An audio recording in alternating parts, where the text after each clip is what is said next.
Hello friends. Arijit Singh और शानोदा के ऊपर मैंने लगभग 3 साल पहले एक कंपैरिजन वीडियो बनाया था, जिसमें काफ़ी सारे डिटेल्स पे मैंने बात करी थी। लेकिन हाल फिलहाल क्या हो रहा है कि मैं अगेन दैट सेम प्रॉब्लम कि मैं जब भी शानोदा के बारे में बात कर रहा हूँ या उनका कोई भी एस्पेक्ट लेकर अगर मैं वीडियो बना रहा हूँ, ब्लॉग बना रहा हूँ, तो घुसपैठ करके कुछ जो हेटर्स हैं उनके वो आ जा रहे हैं और वो अलग अलग सिंगर्स को बड़ा बताने के लिए होड़ मची है कि ये बहुत अच्छे हैं, वो बहुत अच्छे हैं, लेकिन शानोदा तो is not a good singer या ग्रेट सिंगर या वट एवर। उनका पॉपुलैरिटी जो मैं बात करता हूँ सब फेक है या मैं मनगढ़ंत बातें करता हूँ या इस तरह का एक माहौल क्रिएट करते हैं। तो ज़रूरी हो गया है कि ये लाना सामने कि अरिजीत सिंह या सोनू निगम या कोई भी कंटेम्पोररी किसी सिंगर्स के साथ क्यों कंपेयर नहीं होता है और क्यों वो आगे। इसलिए मैंने उदित नारायण जी के साथ एक पार्ट बनाया एपिसोड, फिर सोनू निगम जी के साथ भी एक पार्ट बनाया। अब मैं ये थोड़ी बात अरिजीत सिंह के ऊपर भी कर लेता हूँ। देखिए, कंपैरिजन अरिजीत सिंह का कुछ हद तक बनता भी है, नहीं भी बनता। ये मैं पहले एपिसोड में भी शायद बताया था, जो मैं 3 साल पहले बनाया था, जैसे मैं बता रहा था शानोदा और अरिजीत सिंह के बारे में। तो बनता इसलिए है क्योंकि अगर हम 90s का जो सिंगिंग स्टार या सिंगिंग सुपरस्टार या 90s का जो म्यूजिकल हीरो जो था, जो शानोदा था, जिसके बारे में वाइडली इट इज बिलीव्ड, और 90s के एक लीड जो वॉइस सारे हीरोज के the most popular one in that phase of Bollywood music, Sanuda उस समय बहुत पूरे शबाब पे थे, पूरे पीक पे थे। हम जानते हैं कि बाकी कंटेम्पररी सिंगर से अहेड थे वो। और कुछ हद तक अरिजीत सिंह का भी यही केस है, जो पिछले 10-12 साल से जो वो लगभग टॉप पे ही चल रहे हैं और most of the songs are sung by him. तो बाकी सिंगर्स को इतना जगह नहीं मिल रहा है और बाकी सिंगर्स के नाम इतने पॉपुलरली लोग जानते नहीं हैं। तो इन दैट सेंस कुछ सिमिलैरिटी दोनों में बनता है कि the way Sanuda ruled the 90s and Arijit is ruling maybe around from 2011-12 से लेकर अभी तक, मान ले, या 2022 रफली, जब वो बहुत पीक पे थे। अभी थोड़े से उनका फ्लैट हो गया, थोड़ा स्टेडी चल रहा है, थोड़ा इतना ज़्यादा जो एक सडन राइज था या सडन ग्रोथ था, वो थोड़ा सा अभी थोड़ा स्टैटिक हो गया है। तो 10-12 साल अगर मान लें उनका जो पीक था, तो यहाँ पे कुछ कंपैरिजन बनता है, कुछ सिमिलरिटी होती है कि he was also star at his time, in his time, and Arijit Singh is also a star in his time. So singing star जो बहुत ज़्यादा डिमांड है, सबसे ज़्यादा शोज करते हैं, सबसे ज़्यादा उनका टिकट का कॉस्ट रहता है, सबसे ज़्यादा उनकी इंटरव्यूज इतना देते नहीं है, बल्कि सबसे ज़्यादा करेंसी में रहते हैं, सबसे ज़्यादा मीडिया पब्लिसिटी सबसे ज़्यादा उनका होता है। तो ऐसा ही कुछ शानोदा का जलवा था उस समय, तो इसलिए कंपैरिजन बनता है। Apart from that I don't think कि बहुत ज़्यादा कुछ सिमिलरिटी इसके बाद बचता है। क्यों? क्योंकि शानोदा, एक बात याद रखना पड़ेगा जिसका मैंने अगेन जिक्र किया था, ये फिर से सामने लाना जरूरी है, क्योंकि अगेन जैसे मैं बता रहा था कि कुछ लोग बहुत ज़्यादा इस बात को लेकर परेशान है कि मैं शानोदा को ज़्यादा क्यों बोलता हूँ, बड़ा चढ़ा के क्यों। उनको लगता है कि मैं ज़्यादा बड़ा चढ़ा के बोलता हूँ, ना कि ऐसा है नहीं। आई स्टेट द फैक्ट्स, क्योंकि जैसे मैं बोलता हूँ हमेशा, I was witness to that era. जो भी उस समय, जो भी आज 35-40 साल के बीच के हैं या उसके आसपास के हैं, जिन्होंने वो दौर देखा है, वो मेरे साथ एक मत होंगे और एक्सेप्ट करेंगे कि जो माहौल था, जो दौर था, जो शानोदा का जो एक जलवा था, वो अनपैरेलल्ड था। तो इसलिए उनका मतलब व्याख्यान करना, एक्सप्लेन करना और to take back to that time, वो ज़रूरी होता है उनके बारे में बोलना या जो सही बात बताना, जो मैं करता हूँ। पहले मैंने चैनल तो एज ए म्यूजिक चैनल ही शुरू किया था और पहले एपिसोड मैंने शानोदा के ऊपर बनाया था। और उसके बाद जब मैंने बाकी किसी सिंगर के बारे में बात करनी चाहिए और कुछ टॉपिक के बारे में म्यूजिक रिलेटेड डालना चाहा, तो लोगों ने डिमांड किया कि मुझे हमें शानोदा के बारे में ही सुनना है और उनके लिए हम इस चैनल पे आते हैं, उनका ही हमें देखना था। और लोगों ने ऐसा डिमांड किया, तो मैंने फिर धीरे धीरे उसको शानोदा के उसमें चेंज कर दिया, उनके ही ऊपर मैं बोलने लगा, उनको एक डेडिकेटेड प्लेटफॉर्म बना दिया उनके लिए, इस चैनल को। तो इस तरह से उसकी शुरुआत हुई। तो पर्पस ये नहीं था कि मैं शानोदा को बहुत कोई ब्लाइंड फैन हो के मुझे उनको हाईलाइट करना ये था। मैं जो फैक्ट था वो मैं बता रहा था आप लोगों को, लेकिन लोगों को फैक्ट समझ में नहीं आता, या फैक्ट वो इतना बायस्ड है या इतना हेटफुल है कि उनको ऐसा लगता है, या आज के दौर के जिन्होंने उतना देखा नहीं है, जानते नहीं है, सुना नहीं है, उनको एक कम नॉलेज के आधार पे वो ये बात करते हैं कि फलाना सिंगर सबसे ज़्यादा है, Sonu Nigam is the greatest, या Arijit Singh is the greatest. या तो उसलिए ये उनके बैकग्राउंड में ये बताना जरूरी होता है कि शानोदा का क्या फेज था और क्यों he was called the star of the 90s, क्यों आज भी उनका लेगेसी इतना स्ट्रांग है, क्यों इतना ब्रांड वैल्यू है, ये सब बताना पड़ता है। तो इसका मतलब ये नहीं कि आई हेट अरिजीत सिंह या I hate some other singer या मुझे बाकी सिंगर्स के गाने मैं सुनता नहीं हूँ, या ऐसा नहीं है। मेरे पास सबके सिंगर्स, सारे सिंगर्स के जो टॉप सिंगर्स उनके सबके एक दो गाने रहते ही हैं। ऐसा नहीं कि शानुदा के बहुत ज्यादा गाने मैं हमेशा सुनता हूँ। जो दौर था वो तो मैं सुन ही लिया हूँ, जो हम सुने हैं उस समय वो तो हम जानते हैं। लेकिन ऐसा नहीं कि हम बहुत ज्यादा अपने जो मेरे पास जो पेन ड्राइव है या जो मैं फोन है उसमें बहुत ज्यादा शानुदा के ही गाने सेव करके रखता हूँ, बाकी गाने नहीं सुनता हूँ। ऐसा नहीं, रफी साहब के भी गाने हैं, सोनू निगम के भी गाने हैं, शान के भी गाने हैं, अरिजीत सिंह के भी गाने। मैं मानता हूँ बहुत बड़ा सिंगर है Arijit Singh, is also very good singer, very great. Great अगर ना भी हो तो is a very good singer, very competent singer, very efficient, very skilful. तो मैं छोटा आंकना या किसी को हेट करना, मेरा ये कभी भी पर्पस नहीं रहा है, मेरे शुरू से ही नहीं रहा है। मैंने चैनल ऐसा, जैसा मैं बता रहा था कि ऐसा कुछ बनाया भी नहीं था सोचकर कि मुझे एक को बहुत ज्यादा हाईलाइट करने दोगे। लेकिन लोग ऐसे हेट फैलाने लगे और ऐसे जो उनके फैंस नहीं है शानुदा के, वो जबरदस्ती आकर, क्योंकि उनको ऐसा कोई प्लेटफॉर्म दूसरे सिंगर का मिलता नहीं है। एक उनको मिला है कि जो एक सिंगर को लेकर पर्टिकुलरली हाईलाइट कर रहा है, तो उनको ये बात राज नहीं आता है, समझ में नहीं आता है, तो वो दे कम एंड इंट्रूड और घुस के जबरदस्ती हेट फैलाते हैं कि नहीं फलाना अच्छा है। और ये इतना ऐसी ऐसी बातें करते हैं शानुदा के ऊपर कि जैसे शानुदा कोई सिंगर इतने बड़े है ही नहीं, या वो कभी इतने बड़े थे ही नहीं, हम गलत हैं कि जो उनको इतना बड़ा मानते हैं। या तो ये जाहिर सी बात है कि वो, सीधी सी बात है कि वो ज्यादा गाने उनके सुने नहीं है, या गाने की समझ उनकी इतनी है नहीं, कहीं सुनी बातों पर जाते हैं, या वो आज के दौर के हैं, 14-15 साल के हैं, जो सिर्फ अरिजीत सिंह या के गाने ही सुनकर बड़े हुए हैं, या सोनू निगम का गाना सुनकर जो बड़े हुए हैं, तो उनको उतना ही समझ में उतना ही दिखता है, उसके बाहर वो देख नहीं पाते, जा नहीं पाते। क्योंकि शानुदा का जो बाद की जो वॉइस है, आवाज है 2000 के बाद या 2002 के बाद, 4 के बाद, वो गाने अगर सुने होंगे तो ऑब्वियसली आप इतना बड़ा करके इतना ग्रेट आप नहीं मानोगे, वैसे नहीं आंकोगे आप जिन्होंने 90s का गाने नहीं सुना हो। 90s में वो एक अलग ही बात थी उनकी, उनके वॉइस की जो एक टेक्सचर था वो अलग ही लेवल पे था, वो एक हॉन्टिंग मेलोडी, एक डेप्थ वॉइस की, वो सब आगे बात करेंगे तो वो था। तो इसलिए my purpose was not that.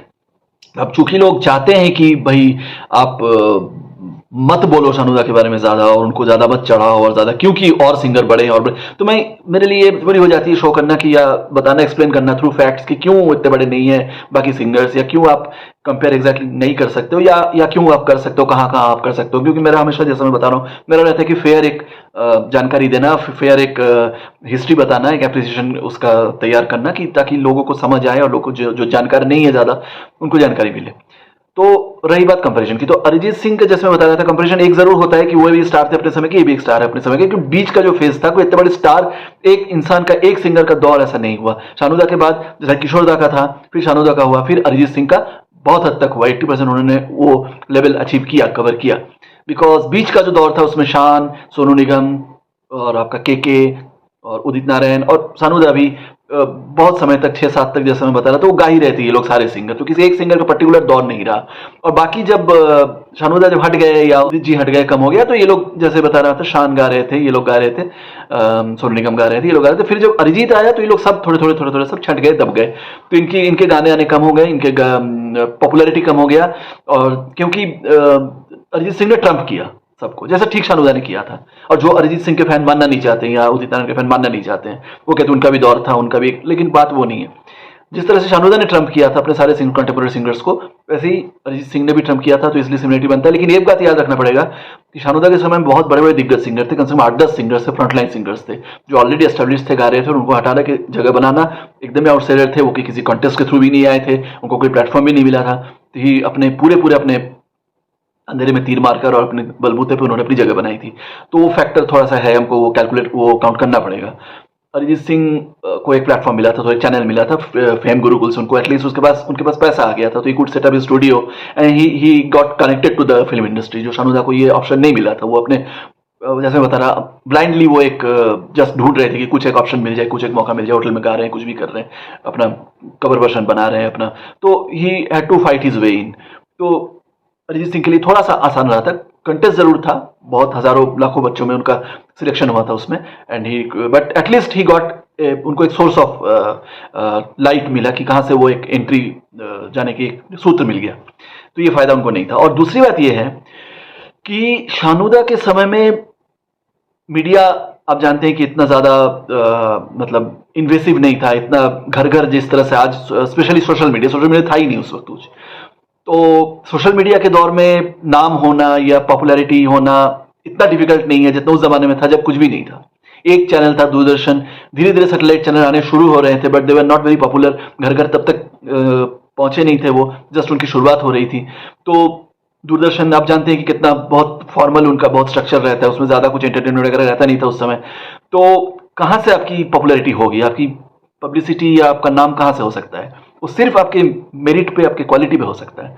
तो ये शानोदा का एक हैंडीकैप था, एक डिसएडवांटेज था कि उन्होंने जो जगह बनाई, उनका जो पाथ था वो इस लिहाज से ज्यादा स्ट्रगल का था, because he had to make his mark in a difficult circumstances situation. क्योंकि जैसे मैं बता रहा था कि एंटरटेनमेंट इंडस्ट्री का जो एक पब्लिसिटी है, मीडिया हाइप है, मीडिया एक जो छाई रहती है, आप क्या कर रहे हो क्या नहीं, हर चीज का जो फोटो लेना, उनका वीडियोस डाल देना सोशल मीडिया में, सब करना, सब कुछ नहीं था उस समय। तो ना सोशल मीडिया रहा, ना ज्यादा चैनल्स रहे, तो आदमी पब्लिसिटी जो होता था सिर्फ गाने रेडियो पे लोग सुनकर, कैसेट्स में सुनकर, कैसेट खरीद कर, सीडी खरीद कर, जगह जगह जो बजना गाना और वर्ड ऑफ माउथ, और इस तरह से जो उसका वैल्यू, मतलब एक सिंगर का या स्टार का इस तरह से आगे बढ़। स्टार तो फिर भी चलिए, आप फिल्म देख के आप उनका फेस टू फेस और फेस आप देख रहे हो तो आप स्टार से आपकी परिचिति हो जाती है, लेकिन एक सिंगर के लिए परिचय बनाना अपना, जिनका उतना फेस दिखता नहीं। हम तो शानोदा का फेस तो पहले पहले थोड़े बहुत अखबार में देखे थे, उनका एक्चुअल लाइव फेस है वीडियो पे शायद उनके 95 96 के आसपास इतना दिखने लगा था चैनल्स में, या जब आने लगे धीरे धीरे चैनल्स या दूरदर्शन वगैरह भी उनका इंटरव्यूज वगैरह आने लगे धीरे धीरे, बिकॉज ही वाज, जैसे मैं बता रहा था, स्टार सिंगर थे उस समय के। तो बाकी और सिंगर्स का तो कभी वीडियो या फोटो मिलता ही नहीं था, दिखता ही नहीं था। तो पब्लिसिटी अभी बहुत आसान हो गया है। तो इससे क्या होता है कि लोगों की जुबान पर जल्दी चढ़ जाना और जल्दी एक फेस वैल्यू जो होता है वो ज्यादा होना, ये आसान हो गया। उस समय फेस वैल्यू का कुछ इतना वो नहीं था, सिर्फ और सिर्फ आवाज के दम पे, और आवाज के साथ जब विजुअल होता है, जैसे आजकल यूट्यूब में होता है, हीरोइन डांस कर रही है, हीरो डांस कर रहा है, तो उससे भी एक सिंगर का एक पुश मिल जाता है, क्योंकि वो देखने के लिए भी, वो वीडियो देखने के लिए भी लोग वो ट्यूब्स देखते हैं या गाने सुनते हैं। पहले ये सब कुछ नहीं था, क्योंकि आपको फिल्म दिखे ना दिखे, क्योंकि फिल्म इतना इजीली अवेलेबल नहीं था, जैसे बता रहा था, चैनल्स नहीं थे, सोशल मीडिया नहीं था, तो फिल्म दिखे नहीं दिखे, आवाज जरूर पहुंच जाती थी पहले, और उस आवाज के दम पे एक सिंगर की पहचान होती थी। और जैसे आप सोचिए कि इतने 8-10 सिंगर हैं बड़े बड़े, जिसमें हमेशा नाम लेता रहता हूँ, अमित कुमार जी हैं, उस समय शब्बीर कुमार गा रहे थे, मोहम्मद अजीज साहब गा रहे थे, विनोद राठौर गा रहे थे, सुदेश भोसले गा रहे थे, विजय बेनेडिक्ट गा रहे थे, there were so many other smaller singers जो वो मतलब अनवर गा रहे थे। तो सब अपना एक अच्छा खासा उनका, एक नितिन मुकेश थे, तो सबका उनका एक अच्छा खासा मार्केट था, अच्छा खासा फैन फॉलोइंग था, उनको सबको डिस्प्लेस करके, और द वे ही रूल्ड जो कहते हैं, इतने सिंगर्स थे लेकिन कोई रूल नहीं कर पा रहा था। लेकिन शानोदा जब उन्होंने रूल किया तो यहाँ भी सिमिलैरिटी, जैसे मतलब रूल करने का सिमिलैरिटी जरूर है, लेकिन अरिजीत सिंह के लिए जो रास्ता था थोड़ा स्मूथ जरूर था, क्योंकि सोशल मीडिया का पुश मिला उनको, और वैसे भी मीडिया का चैनल्स का पुश मिला जो पहले नहीं था। जैसे अवार्ड फंक्शंस वगैरह होते हैं, फिल्म फेयर वगैरह होते थे, अवार्ड आजकल इतना ज्यादा हर जगह दिखता है, आप उसके स्निपेट्स, क्लिप्स उसका देखते रहेंगे, साल भर देखते रहेंगे। पहले क्या था, दूरदर्शन में रात को वो शो, उसका फिल्म फेयर का शो, अवार्ड का शो आता था, वो जिन्होंने देख लिया तो ठीक है, वरना अब रात में आता था वो, तो सुबह स्कूल वगैरह डिफर्ड लाइव या कुछ होता था या रिकॉर्डेड रहता था, मुझे ठीक से याद नहीं है, लेकिन हम देख नहीं पाते थे क्योंकि वो रात को आता था वो शो, तो हम सुबह स्कूल रहता था तो हम सो जाते थे जल्दी, तो 10-11 बजे शायद वो आता था, तो हम बंद करके सो, तो कभी हम देख ही नहीं पाते थे ज्यादा। आजकल तो हर जगह हर फेस इतना कॉमन है, तो आपका पॉपुलैरिटी होना, गेन करना बहुत आसान हो गया है। तो ये फर्क जरूर है, और ये तो एक जो है मतलब सरफेशियल या सुपरफिशियल फर्क है जो आउटसाइड से दिखता है, मतलब जो विजुअल चीजें मैं बता रहा हूं। और जो फर्क है वो है जो टेक्निकल चीजों पे हम आते हैं, बात करते हैं, तो एक फर्क ये है कि शानोदा के गाने की जो संख्या है बहुत ज्यादा है अरिजीत सिंह से, ये इसमें भी कोई दो राय नहीं है। अगर वो जैसे हम कैलकुलेट करते हैं, हम इसके ऊपर भी एक ब्लॉग बनाया था कि नंबर ऑफ सॉन्ग्स बाय शानोदा, तो 19-20 हजार के आसपास तो कोई भी मतलब मानेगा जो बहुत ज्यादा हेटर नहीं है, वो विल एक्सेप्ट कि 19-20 हजार के आसपास उनके गाने हैं। और अरिजीत के इतने गाने कोई भी उसमें आंकड़े में नहीं आता है, इतना उनका बहुत कम है उनसे। तो ये एक मेजर डिफरेंस है। और क्यों ये है, क्योंकि वो 7-8 साल जो शानोदा का पीक था उसमें जो इतना गाना गा रहे थे, इतना गाना गा रहे थे कि अरिजीत भी अपने पीक में इतना गाना नहीं गा रहे थे। इसका एक बड़ा रीजन तो ये है कि रीजन जो भी है, बट एक मेजर रीजन ये है कि फिल्में में, बहुत फिल्मों में आजकल गाने इतने आते नहीं है। कई फिल्में गाने रहते ही नहीं है, कई फिल्में हैं गाने 1-2 रहते हैं, कई फिल्में बैकग्राउंड में सॉन्ग रहते हैं जो कि हीरो के ऊपर भी नहीं रहता है। तो गानों की संख्या कम हो गई है, पहले के मतलब कंपैरिजन में बहुत कम हो गया, क्योंकि पहले क्या रहता था, एक एक फिल्मों में 7-8 गाने रहते थे, तो इसलिए मौका बहुत ज्यादा मिलता था गाने का। तो इसलिए उनका गानों की संख्या बहुत ज्यादा है शानोदा का, क्योंकि अगर वही जैसे 7-8 साल में उन्होंने इतने गाने गाए, हजार गाने एक एक साल में गा लिए, तो इतना तो अरिजीत सिंह के 2-3 साल में होता है। बिकॉज जैसे मैं बताया दैट इज द रीजन, क्योंकि गाने कम हो गए। और तो ये एक डिफरेंस है, गानों की संख्या में डिफरेंस है, और संख्या चूंकि कम है तो इससे ये भी होता है कि the number of heroes he has sung for और the number of music directors he has worked with, और तो सब चीज ज्यादा हो जाता है, बढ़ जाता है, क्योंकि फिल्में ज्यादा उनको मिलती थी, फिल्मों में ज्यादा गाना गाते, तो हीरोज के लिए ज्यादा गाना, 80-90 हीरोज के लिए, 80-90 म्यूजिक डायरेक्टर्स के लिए गाना, इतना बड़ा जो फीट है, अचीवमेंट है, इतना जो आंकड़े जो उनके फेवर में है, वो अरिजीत सिंह के पास नहीं है।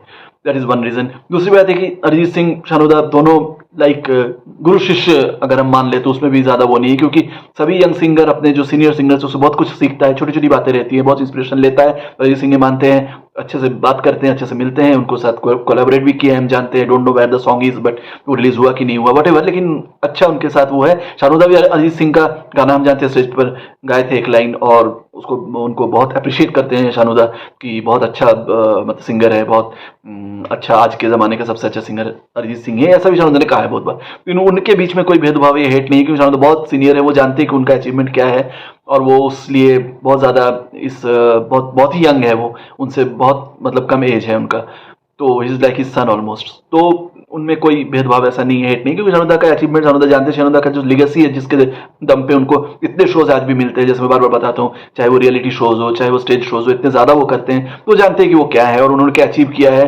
कितना उनका मतलब वेल्थ कहें या उनका बिजनेस इंटरेस्ट कहें, उनका नाम कहें, उनका ब्रांड वैल्यू कहें, हर चीज उनका जो बहुत ही एस्टेब्लिश्ड और बहुत ही जो मिलना था उनको बहुत मिल गया है। तो इसलिए इनके साथ ये ऐसा नहीं कि वो जलते हैं, या उन्होंने केके को भी अप्रिशिएट किया है, तो शानोदा इज नॉट लाइक दैट कि जो कहते हैं कि जैसे एरोगेंट है या वो समझते हैं अपने आप को बहुत है, ऐसा कुछ नहीं है। Because we have seen on various public platforms he has openly appreciated this singers, जो नए सिंगर्स हैं, यंगस्टर्स हैं, उनको भी अप्रिशिएट करते हैं, जबकि इतने भिन्न टाइप के सिंगर्स है और इतने हिट है वो लोग, तो ऐसा कोई मतलब जलन या भेदभाव नहीं है जो नॉर्मली फॉलोअर्स के बीच में होता है। तो that's his greatness, is big hearted, Sanuda is a big hearted person, we know it. तो व्हाटएवर, तो जैसा मैं बता रहा था कि गाने बहुत संख्या में बहुत ज्यादा नहीं है अरिजीत सिंह के, और शानोदा के बहुत ज्यादा है।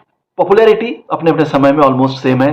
हो सकता है अवार्ड्स कुछ ज्यादा मिले अरिजीत सिंह को, या हो सकता है कि आगे भी और मिलेगा भी, बिकॉज जैसे मैं बता रहा था, सोशल मीडिया पॉपुलैरिटी बहुत ज्यादा है, कंपटीशन थोड़ा पहले से थोड़ा कम है, इतना ज्यादा नहीं है। पहले जैसे 8-10 बहुत दिग्गज सिंगर्स, बहुत सीनियर सिंगर्स थे, अभी ऐसा है नहीं, अभी 2-3 ही है जो मार्क हुकन में के मार्क जो बहुत अच्छा गाते हैं, जिनका थोड़ा फैन फॉलोइंग है, तो उसमें थोड़ा जगह बनाना भी आसान हो गया, क्योंकि अरिजीत सिंह ने अपना जमा लिया है। तो अभी कोई ऐसा बहुत पावरफुल सिंगर नहीं आया है, अगर कोई आता है तो उनका जगह क्या होगा, तो चूंकि कंपटीशन कम है, तो इसलिए अवार्ड्स तो बहुत अरिजीत सिंह को मिले हैं, क्योंकि लोग ये हवाला देते हैं कि नेशनल अवार्ड मिला है, इतना ज्यादा फिल्म फेयर मिला है, ये अवार्ड मिला है, शानोदा को ये नहीं मिला। मैं इसमें भी ब्लॉग बनाया था, शानोदा को अवार्ड्स कम क्यों मिले हैं और what ever be the reasons. तो मैं कभी भी इसको ज्यादा इंपॉर्टेंस नहीं देता, हम सब जानते हैं कि अवार्ड कैसे मिलते हैं। किशोर दा सबसे सबके बाप हैं, सबके father of all great singers, उनको कोई भी गवर्नमेंट से नहीं मिला था, कोई भी ऐसा रिकॉग्निशन नहीं मिला था, वी नो इट। और तो इसका मतलब ये नहीं कि नेशनल अवार्ड नहीं मिला तो किशोर कुमार कोई छोटे सिंगर हो गए या उनकी मानता कोई कम हो गई, उनकी पॉपुलैरिटी कोई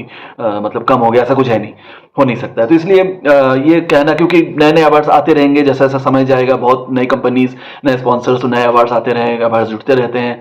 तो और समय समय की बात है, किसको कब मिल जाए, वो एक लक की भी बात होती है, कुछ समय की बात होती है कि हो सकता है उस समय कोई। और हम ये भी जानते हैं कि कैसे कैसे गानों को बड़े बड़े अवार्ड्स मिले हैं, और कैसे कैसे गाने को अच्छे अच्छे गानों के अवार्ड्स नहीं मिले, जो मिल सकते थे, डिजर्विंग थे, ये भी हम जानते हैं, सभी जानते हैं। हम मानते नहीं है बहुत लोग, लेकिन जानते सभी हैं कि किस तरह के वाहियात गानों को भी नेशनल अवार्ड, या बाकी अवार्ड की भी बात करें तो नाम नहीं लूंगा, मिल जाते हैं, किनको मिला ये भी हम जानते हैं, नहीं बताऊंगा, क्योंकि लोग फिर उस पर बहुत लंबा बहस शुरू करेंगे कि सही है गलत है, जो भी है। तो awards is not a very big thing, क्योंकि बहुत, मैं जैसा बता रहा हूँ, अनडिजर्विंग या नॉन मेरिटोरियस जो सिंगर्स हैं, या सॉन्ग्स हैं, या कुछ क्रिएशंस हैं, लिरिक्स हैं, फिल्म्स हैं, उनको भी कई बार अवार्ड मिल जाते हैं। तो award is not the criteria of greatness, पहली बात है। और दूसरी बात, मतलब दूसरा एक एस्पेक्ट ये है जो अरिजीत सिंह के फैंस अक्सर सामने लाते हैं कि अरिजीत सिंह बहुत क्लासिकली ट्रेंड है, इसे क्लासिकल मास्टर है वो। दूसरा बोलते हैं कि बहुत बढ़िया रेंज है उनका, उस रेंज के आगे तो सब फीका पड़ जाता है, इतना बढ़िया रेंज है, कुमार सानू कहाँ, उसके आसपास भी नहीं है। मानते हैं, ठीक है, बहुत बढ़िया बात है, रेंज है, हम भी मानते हैं, मैंने भी कहा है, पहले भी कहा है कि अरिजीत सिंह का जो पहले जो शानोदा के साथ कंपैरिजन का वीडियो बनाया था, उसमें मैंने बोला था बहुत कैटेगरिकली कि अरिजीत सिंह कहाँ पे आगे हैं, रेंज में आगे हैं, उनका क्लासिकल बेस बहुत अच्छा है, बहुत स्ट्रांग है, क्योंकि उन्होंने बाकायदा सीखा हुआ है। तो ऑब्वियस है कि थोड़ा बहुत तो क्लासिकल स्ट्रांग रहेगा, शानोदा ने कभी सीखा नहीं था। तो इस पर वो लोग बहुत इस बात को बहुत बड़ा चढ़ाकर बोलते हैं कि अरिजीत सिंह ग्रेट इसलिए है बिकॉज वो क्लासिकल बेस है। बेसिकली बात है कि इज ए क्लासिकल बेस, उसीलिए रेंज इसका मतलब क्लासिकल बेस रहता है, उसका रेंज वगैरह जाता है ऊपर, ठीक है, मानते हैं। लेकिन मैं बार बार ये बात भी कहा हूं कि क्लासिकल बेस होना is not the only criteria for being a successful Bollywood singer. और दूसरी बात भी मैं हमेशा ये कहता हूं कि बहुत बड़े बड़े म्यूजिक डायरेक्टर ने इस बात को कहा है कि गाना सिंपल जितना होगा उतना ज्यादा लोगों के जुबान पर चढ़ेगा, उतना ज्यादा पॉपुलर होगा और लॉन्ग टर्म लॉन्गजिविटी उसका रहता है ज्यादा, क्योंकि लोग गुनगुनाते रहते हैं जनरेशन आफ्टर जनरेशन। सभी लोग क्लासिकल ट्रेंड नहीं होते, सभी लोग सिंगर नहीं होते। गाना सिंपल होना चाहिए ताकि रात रात चलते गुनगुना सको, गा सको। ज्यादा उसमें अगर मुड़कियां और कलाकारी है तो आप नहीं गा पाओगे। तो दैट इज वन रीजन कि अरिजीत सिंह के बहुत बहुत गाने ऐसे हैं जो ज्यादा दिन नहीं चले, और जो चले हैं थोड़े लंबे, वो बहुत गिने चुने गाने हैं। तो उनका जो लॉन्गजिविटी है वो पहले से ही दिख रहा है कि बहुत कम है। शानुदा के गाने आज भी लोग गा रहे हैं, तो किशोर दा के गाने आज भी गा रहे हैं। तो गाने सिंपल होने चाहिए, पहली बात। अगर आप क्लासिकल सिंगर, अगर क्लासिकली इतना ज्यादा होता या हाई रेंज बहुत ऊपर होती, इसके बारे में बहुत बार बोला है मैंने, तो या तो नरेंद्र चंचल जी या पंडित भीमसेन जोशी जी या ये लोग जो हैं, तो यही सबसे बड़े सिंगर होते फिर, अगर सिर्फ वही होता क्राइटेरिया। म्यूजिक, फिल्म म्यूजिक के लिए, हिंदी बॉलीवुड म्यूजिक या फिल्म म्यूजिक के लिए इन जनरल इन इंडिया जो सबसे बड़ा क्वालिटी होना चाहिए वो होता है टेक्सचर गले का। और टेक्सचर में Shanuda is one of the best, आगे भी, पीछे भी, पहले भी, बाद में भी वन ऑफ द बेस्ट। क्योंकि जब वो इतना रूल कर रहे थे तो उसका मेन वजह ये था कि क्वालिटी ऑफ हिज वॉइस, जैसे मैं बताता हूँ, the depth of his voice, the resonance, the texture, the timber, ये सब जो चीजें होती हैं ये बहुत बारीक चीजें होती हैं और आनंद आता है सुनने में। जैसे मैं हर बार कहता हूँ कि सुनने में आनंद आना चाहिए। एक हंटिंग मेलोडी जो होता है, एक रोमांटिक वर्ब जो रहता है, एक वेलवेटी उसका जो मतलब योगदान रहता है उसमें, तो वो सब जो चीजें होती है वो एक गाने को सुंदर बनाती है। उसके बाद आप क्लासिकल थोड़ा बहुत जोड़ो नहीं जोड़ो, हर गाने में थोड़ा क्लासिकल रहता ही है, इसके लिए आपको क्लासिकल पंडित होने की जरूरत नहीं है। फायदा होता है कहीं कहीं अगर आप क्लासिकल बेस्ड सॉन्ग गा रहे हो, जैसे मन्ना डा गाते थे, मोहम्मद रफी गाते हैं, तो वहां जरूर लताबाई गाती है, ठीक है, वहां फायदा होता है, कुछ आपको गाने ज्यादा मिल सकते हैं, कुछ क्लासिकल बेस्ड गाने आपको ज्यादा मिल सकते हैं, वो एक दूसरी चीज है। इसका मतलब ये नहीं कि आप क्लासिकल जानते हो या क्लासिकल बेस इसलिए आप ग्रेटेस्ट हो। तब तो इतने जो बड़े बड़े सिंगर हमारे, हेमंत दा हैं, तलत महमूद साहब हैं, गीता दत्त जी हैं, मुकेश जी हैं, तब तो ये लोग तो फिर आप सिंगर ही नहीं मानो इनको कि भाई इनका तो कोई मतलब क्लासिकल बेस ही नहीं है। तो शानुदा सभी लो रेंज था, लेकिन उससे नहीं होता। इनका नाम क्यों है गीता दत्त का नाम? मिठास के लिए। हेमंत दा का क्यों? बैरिटोन वॉइस बेस उनका। तलत जी का जो सॉफ्ट मखमली आवाज। तो टेक्सचर मैटर्स। अरिजीत सिंह के बारे में मैं जरूर कहूंगा कि उनका रेंज, क्लासिकल बेस मस्त है, जबरदस्त है, कोई कंपैरिजन नहीं, nobody can compete with him at this stage. लेकिन गले का जो टेक्सचर है वो पोलराइजिंग है। अच्छा बुरा मैं नहीं बताऊंगा, because that is a personal choice. गाना हमेशा सब्जेक्टिव होता है, म्यूजिक सब्जेक्टिव, जैसे ये भी मैं हमेशा बोलता हूँ कि सब्जेक्टिव चीज है, लेकिन पोलराइजिंग है। जैसा किशोर दा के जैसा कोई मेजोरिटी ऑफ द पीपल अगर ये बोले कि बहुत बढ़िया टेक्सचर है, इट इज नॉट पॉसिबल। बहुत लोगों को अरिजीत सिंह का टेक्सचर पसंद नहीं है। ब्रोकन वॉइस, टू मच हस्कीनेस, या उतना एक स्ट्रेंथ इन लोअर नोट्स, ये सब चीजें नहीं है। तो वॉइस का टेक्सचर बहुत लोगों को पसंद नहीं आता है, नहीं भी आ सकता है। तो वो क्लासिकल और उसके बेस पे वो चल तो रहे हैं, ठीक है, क्योंकि अभी का डिमांड वैसा है, तो एक ट्रेंड ठीक है चल पड़ा है हाई नोट्स पे, सभी चिल्लाते हैं, राहत फतेह अली खान भी चिल्लाते हैं, जो भी देखो सिंगर सब चाहते हैं कि हाई नोट पे, हाई पिच पे हिट करना। तो एक ट्रेंड बना हुआ है, तो उसमें अरिजीत सिंह निकल पड़े, उसमें मतलब सक्सेसफुल हो गए, उस फेज में वो आए हैं इसलिए। लेकिन अगेन मैं मानता हूं कि गाने के लॉन्जिविटी के लिए जो क्लासिक सॉन्ग्स है, ज्यादातर आप क्लासिक सॉन्ग्स हिस्ट्री से उठा लो इंडियन फिल्म म्यूजिक के, कोई ज्यादा क्लासिकल नहीं रहता है। सिंपल अच्छे सॉन्ग्स, जैसे आचल के तुझे, एक एग्जांपल मैं आपको जैसे एकदम से याद आ रहा है मुझे, या कभी होती नहीं हार, वो तो है प्यार, ये शाम मस्तानी, इसमें कहाँ क्लासिकल है, पर आज लोग आज भी गा रहे हैं, पागल है इन गानों के लिए। तो classical base is one thing, that is very good thing, very good quality, लेकिन गले का टेक्सचर भी होना चाहिए उतना ही स्ट्रॉन्ग। तब अगर दोनों का कॉम्बिनेशन हो तो अब और अच्छे हो। कॉम्बिनेशन नॉर्मली इतना होता नहीं है, लेकिन texture stands the test of time. और शानुदा का टेक्सचर जैसे मैं बता रहा था लाजवाब था, and he compensated all his lakhs. Nasal हैं, ये हैं, वो हैं, हाई पिच नहीं है, क्लासिकल नहीं है, गला कांपता है, ये वो ऑल मेकअप किया उन्होंने अपने टेक्सचर से। किशोर दा का भी यही था, उनका जो गले का जो टिम्बर था, गले का जो वॉइस टेक्सचर था, बहुत जबरदस्त था।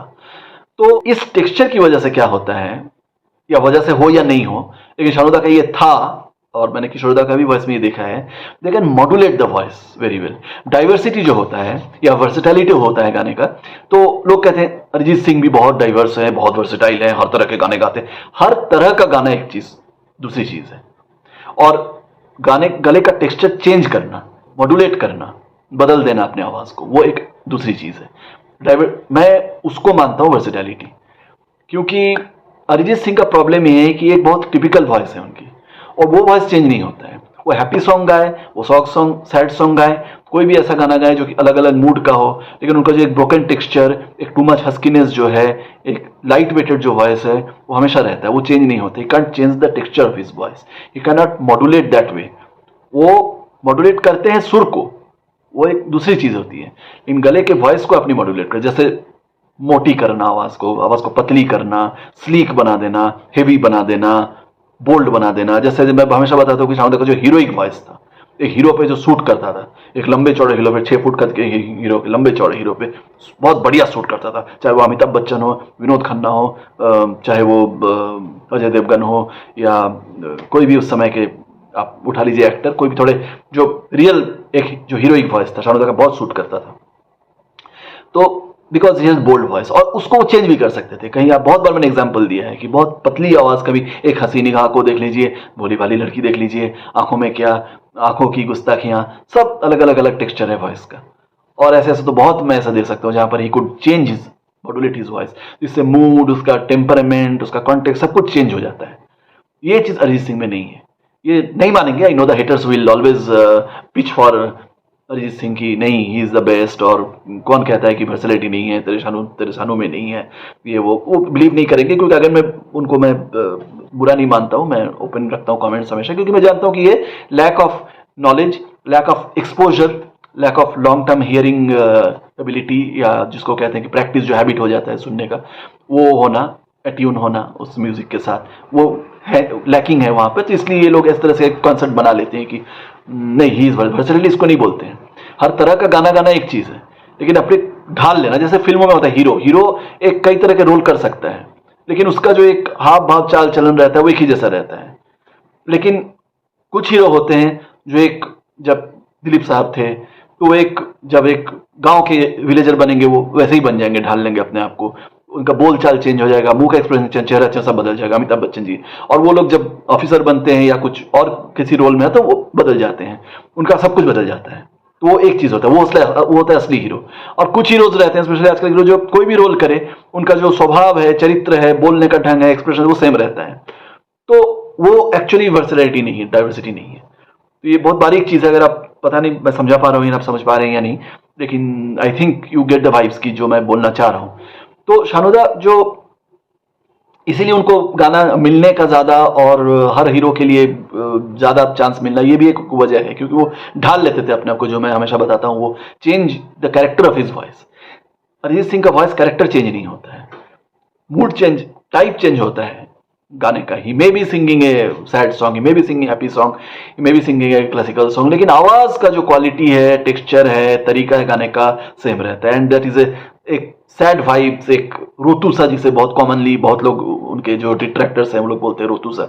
तो मैं इस तरह कोई ब्रांड नहीं उनको मैं करना चाहता हूँ कि रोतू सा आवाज है, लेकिन हाँ, वो जो एक स्पिरिटेड, एक बहुत दमदार, एक जोशीला, खुल के जो आपको अटैक करे एकदम, आवाज को कान में एकदम धूम, जैसे मैं बताता हूँ ना कि मैं कभी गाना सुना, कहीं स्पीकर में बजता है, कहीं पूरा हिल उठता है, कांप उठता है। मैंने एक बहुत पहले एपिसोड में आपको, मैंने बस का एक्सपीरियंस मैंने आपको बताया, शेयर किया था कि कैसे मैं बैठ के रात में मेघालय वगैरह में पहाड़ों में कहीं जा रहा था, और कहीं किसी पेट्रोल पंप में रात को 2 बजे गाना बज रहा था, एकदम से जो स्पीकर ब्लास्ट हुआ ना, तो गाड़ी के शीशे हिलने लगे। तो इस तरह का इम्पैक्ट जो होता है, जो फोर्स आवाज का धूम से जो आता है, वो अरिजीत सिंह में तो क्या, मतलब कोई भी कंटेम्प्रेरी सिंगर है, उनके शानोदा के पहले या बाद में ये बात नहीं है, उनका एकदम बूम से आवाज आता है। मेला का गाना सुन लीजिए, ये यादों का मेला, दिलों का मेला, जो भी है, that is the kind of force he creates. और जो एक ड्रैग है, जिसे मतलब ड्रैग क्वोशिएंट जो होता है, ड्रैग फैक्टर जो अरिजीत सिंह का है, वो ज्यादा है। वो थोड़ा, जैसे है ना, वॉइस थोड़ा क्लीन एंड क्लियर नहीं है, जैसे क्लीन शॉट जो बोलते हैं वो नहीं है उनमें। थोड़ा सा जो एक वोकल अकॉस्टिक्स अगर हम उसको कहें, मैं समझा पा रहा हूँ कि मुझे समझ में नहीं आ रहा है, लेकिन अब जो इस बात को बिलीव करते हैं वो समझ जाएंगे, दे कैन रिलेट कि वॉइस बहुत क्लीन एंड क्लियर नहीं है, crystal clear sharp shrill voice नहीं है जैसे शानुदा का था। शानुदा के एक एक गाने में ऐसी है कि एकदम clarity of the, Arijit Singh का वॉइस थोड़ा सा कैसे कहते हैं ना, मफल्ड, मुझे पता नहीं हिंदी में एग्जैक्टली उसको क्या वर्ड बोलूँ मैं, थोड़ी दबी हुई कहूँ या थोड़ा मतलब क्या बताऊँ उसको, बहुत क्लैरिटी नहीं मुझे सुनाई देता है उसमें, थोड़ा सा जो है मोर, जैसे बताता हूँ ज़्यादा ज़रूरत से ज़्यादा हस्कीनेस या थोड़ा क्लाउडेड है, थोड़ा क्लैरिटी नहीं है। तो ड्रैग कोएफिशिएंट जिसे मैं बोलता हूँ तो वो ज़्यादा है, उनका ड्रैग थोड़ा ज़्यादा है। शानुदा का थोड़ा एकदम स्लीक और हार्ड हिटिंग था, पुश बहुत ज़बरदस्त था उनका। और अगेन फिर टेक्निकलिटीज़ की बात आती है, जैसे शानुदा का जो बेस है, अरिजीत सिंह उसके आसपास भी नहीं है, उस बेस वॉइस में जो उनका जो स्ट्रेंथ है, लो लो नोट्स पे जो क्रिएट करते हैं फोर्स और विब्रेटो, तो है ही एक चीज़ जो अरिजीत सिंह में नहीं है। लो नोट ज़्यादातर सिंगर्स में सुनाई नहीं देता है या फीका पड़ जाता है, या इतना ज़्यादा उसका वैल्यू जो है, जो वैल्यू क्रिएट करते थे शानुदा, हे बोलते उनको हे सिंगर बोलते, हे सिंगर बोलते, इसलिए उनको दिया जाता था, क्योंकि अगर वो हे वो जो पुल करते हैं उस चीज़ को जो वो गाते हैं, Arijit Singh can do that, no other singer can do that, क्योंकि वो अलग ही एक वर्व क्रिएट करता था, एक अलग ही मूड क्रिएट करता था। ए हे आ हा, ये अक्सर इस तरह के अनु मलिक के म्यूजिक या बाकी तो सिंगर म्यूजिक डायरेक्टर्स उनको यूज करते थे स्पेसिफिकली इस चीज के लिए, क्योंकि जानते थे वो कोई और नहीं कर पाएगा, कोई भी और सिंगर नहीं करता। और तो अरिजीत सिंह में बात है ही नहीं, वो एक पर्टिकुलर रेंज में बहुत अच्छा है, हायर रेंज में, लो रेंज बहुत कम है, मतलब इफेक्टिव नहीं है, पावरफुल नहीं है लो रेंज। विब्रेटो, पावर, बेस, ये सब का जो एक मिश्रण शानुदा का, और एक थोड़ा सा नजल टोन, मैं जिसको हमेशा कहता हूँ कि वो टच है, वो बहुत ज्यादा नहीं है उसमें नजल, तो उसको भी वो मॉड्यूलेट करना जानते थे कि कहाँ कितना यूज करना है nasal, that work very effectively. तो इसीलिए कभी उनको नोज के नजल वॉइस के लिए कभी कोई म्यूजिक डायरेक्टर ने, प्रोड्यूसर ने उनको मना नहीं किया, ना नहीं किया, उनको उसका वैल्यू दिया उस चीज़ का। बाकी में बहुत सारे सिंगर्स हैं जिसका मैं बात करूंगा एक अलग एपिसोड बना के, जो नजल टोन से गाते थे और बहुत स्ट्रांग रहता था नजल, लेकिन वो भी सक्सेसफुल सिंगर्स रहे हैं। तो शानुदा की ये एलिगेशन जो लगता है उसमें मैं मुझे बता रहा हूँ, अलग बनाऊंगा, लेकिन वो बात मेरा मतलब मुद्दा ये है कि वो भी उसको बहुत बखूबी यूज करना जानते थे कि वो नजल टोन को कहाँ कितना यूज करना है, इफेक्टिव लगता था उसमें, आवाज में कैरेक्टर, वॉइस कैरेक्टर आता था। अरिजीत सिंह का भी जो है वॉइस कैरेक्टर बहुत स्ट्रांग नहीं, इसके बारे में पहले मैंने एक बार जिक्र किया था, जिन्होंने नहीं देखा वो एपिसोड, वॉइस कैरेक्टर बहुत स्ट्रांग नहीं है। अगर क्योंकि आजकल के ज्यादातर जो उभरते सिंगर हैं या जो करेंट सिंगर्स हैं, ज्यादातर लोग उस ट्रेंड, उस टाइप से ही गा रहे हैं, थोड़ा रोतू, थोड़ा सोतू, थोड़ा सा ड्रैग कोएफिशिएंट ज्यादा, थोड़ा सा कि एक अजीब सा एक जो ट्रेंड चला है। और ये क्यों चला है मैं बता रहा हूँ, एक ज्यादातर music, original music Indian music अब है नहीं, या एशियन म्यूजिक भी नहीं है, देर मोस्टली वेस्टर्न कॉपी पेस्ट। तो वेस्टर्न कॉपी पेस्ट में वो इंग्लिश लिरिक्स उसमें सूट कर जाता है, क्योंकि उनके टाइप का गाना वैसा ही होता है, लेकिन इंडियन कान के लिए, इंडियन मूड के लिए, टेम्परामेंट के लिए वो एग्जैक्टली सूट नहीं करता है। तो इसलिए गाने आजकल ऐसे हो गए रिपीटेटिव, थोड़ा सोतू सा रोतू सा, थोड़ा सा बोरिंग सा होने लगा, और गाना लंबा चल भी नहीं रहा, जैसे मैं बता रहा था लॉन्जिविटी नहीं है इनका, ये एक रीजन है। तो अरिजीत सिंह अगेन उस ढांचे में तो फिट हो गए हैं, इसलिए वो एक उस टाइप के गाने बड़े अच्छे गा रहे हैं। लेकिन जब वर्सेटिलिटी की बात आती है कि जो वेरी पेपी नंबर्स या वेरी सैड तो चलिए अरिजीत गा लेते हैं, very happy numbers, very peppy numbers, या और जो शानुदा ने इतने जॉनर्स में गाए, इतने जॉनर्स में, हर जॉनर उन्होंने ट्राई किया, सब में ज्यादातर सक्सेसफुल रहे हैं वो, गजल हो, जो भी हो, तो बाकी चीजों में, रिलीजियस हो, सब में उन्होंने गाया है। तो बाकी चीजों में Arijit is not that kind of versatility, जैसे बता रहा हूँ, क्योंकि कैन नॉट चेंज हिज, जैसे कि पेपी गा रहे हैं तब भी वो ऐसे ही ड्रैग करके, थोड़ा स्लीपी, थोड़ा वैसा टोन, वैसा ट्यून उनका मेंटेन रहता है हमेशा। तो अभी तो उनको उनका फायदा मिल रहा है, उनका वेटेज मिल रहा है, तो उसको यूज किए जा रहे हैं, तो मैं तो उनको ड्रॉबैक मानता हूँ कि उससे वर्सेटिलिटी उनका लिमिटेड हो जा रहा है, क्योंकि can sing a particular type of song जो बहुत नकल कहें या इन्फ्लुएंस कहें या जनरल ट्रेंड भी कहें, काफी सिंगर्स वैसे ही गा रहे हैं। तो कभी कभी डिफरेंशिएट करना बहुत मुश्किल हो जाता है कि दो बार सुनना पड़ता है कि अरिजीत सिंह तो नहीं है, नहीं ये कोई और है। कभी जुबिन नौटियाल भी थोड़ा बहुत वैसा उनका आता है, कभी कभी आसिफ देसाई है, कभी उनका आ जाता है, कभी अमित त्रिवेदी, तो सबका कहीं ना कहीं एक टाइप के गाने गा रहे हैं। अब शानुदा का क्या था कि शानुदा का टाइप शानुदा का ही टाइप था, कोई उनके जैसा नहीं गाते थे, और इसलिए वो जिस तरह से हावी थे, वो जिस तरह से वो रूलिंग वो थे। अरिजीत का थोड़ा रहा, रूलिंग रहा, जैसा मैंने पहले बोला, I can not deny it कि रूलिंग जरूर रहा, क्योंकि वो एक नया ट्रेंड एक तरह से शुरू किए हैं और नए टाइप ऑफ म्यूजिक को वो, जैसे शानुदा ने नया टाइप का म्यूजिक का, रोमांटिक टाइप का जन्म दिया था, वैसे ही अरिजीत सिंह भी एक, जैसे मैं बता रहा था, एक वेस्टर्नाइज्ड वे ऑफ म्यूजिक को एक बहुत बखूबी ही निभाया, जन्म दिया और उसको आगे बढ़ाया। तो इसलिए उनका एक लीड मिला, उनको एडवांटेज मिला अर्ली स्टार्ट का। लेकिन बाकी सिंगर्स अब धीरे धीरे फॉलो कर रहे हैं, तो बहुत ज्यादा उनका जो, जैसे बता रहा था, एकदम पीक राइज अब नहीं है, थोड़ा स्टेडी हो गया है उनका मार्केट, क्योंकि गाने भी जैसा बता रहा था फिल्मों में कम होते जा रहे हैं और आइटम सॉन्ग्स हो जाते हैं या बैकग्राउंड स्कोर्स हो जाते हैं, तो बहुत ज्यादा गाने का अब स्कोप भी बहुत कम हो रहा है।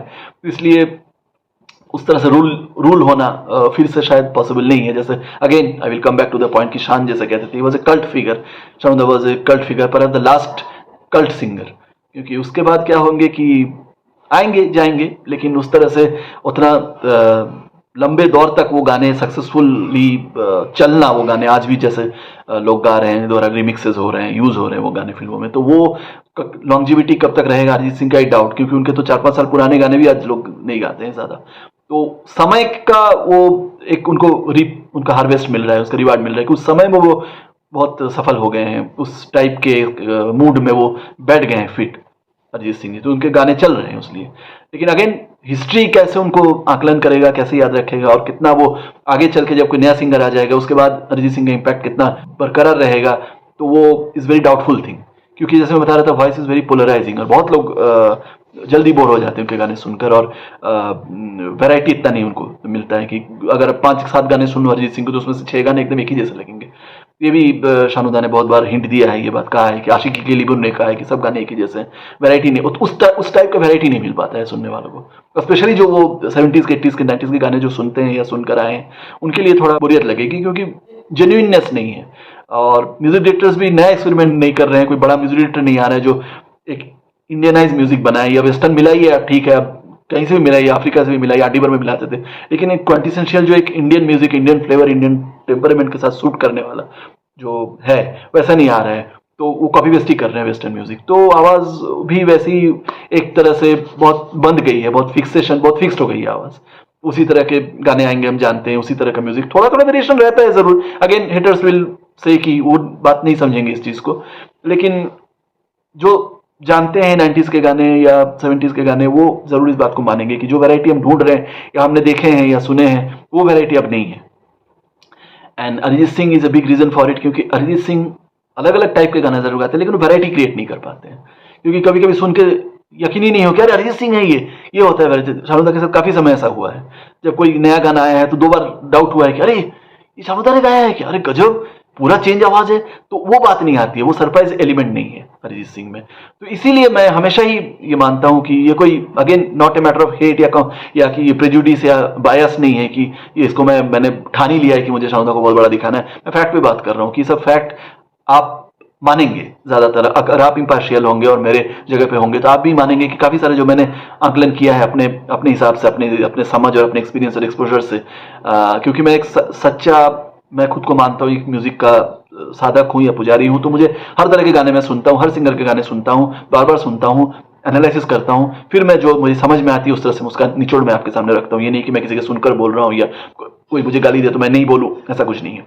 तो इसलिए जो मेरे से एकमत है, ऑब्वियसली जो एग्री करते हैं मेरे से, आप लोग जरूर इस पर बताइए अपने व्यूज कमेंट्स। जो नहीं एग्री करते हैं वो तो लिखेंगे ही, मैं जानता हूँ, they will spread hate and whatever, हक है उनका, it is a public platform, they can always right what they want and use their sense. लेकिन ये है कि आप अगर फैक्ट हो और तर्क संगत हो बात, तो ज्यादा अच्छा लगता है पढ़ने में और सुनने में, तो उसका वैल्यू भी होता है। लेकिन आप अगर वेग अगर लिख दो कि मन में आया तो अरे तू क्या बोलता है, अरे तू यार कुछ भी बोलता है, तू अंधभक्त है, तो उसका कोई मायने नहीं, उसका कोई मतलब नहीं होता है, उसको मैं इंपॉर्टेंस भी नहीं देता। मुझे हंसी आती है कि आपके पास कोई पुख्ता या सॉलिड वो नहीं है, रिप्लाई नहीं है, तो इसलिए आप इस तरह का दे रहे हो। You are free to give, again I don't stop it, आपका हक बनता है कि आप जो आपका मन में लिखो। लेकिन अगर आप थोड़े म्यूजिक की समझ रखते हो या आपका एक्सपोजर उस तरह से हुआ है आपके, तो आप जरूर कुछ ऐसा इनपुट आप दोगे, मतलब वैल्यू ऐड करोगे कि मुझे भी समझ में आई, या मुझे भी सोचने को मजबूर करे कि हाँ शायद ये सही कि ये एस्पेक्ट भी मुझे सुनना चाहिए, ये पहलू भी मुझे, इसकी जानकारी मुझे थी नहीं या मैंने इस बारे में सोचा नहीं था। इस तरह के कुछ आप कमेंट्स देते हो तो बहुत अच्छा लगता है। बाकी again you keep liking and supporting and sharing and giving your views and reviews and comments and take care. Goodbye. Thank you.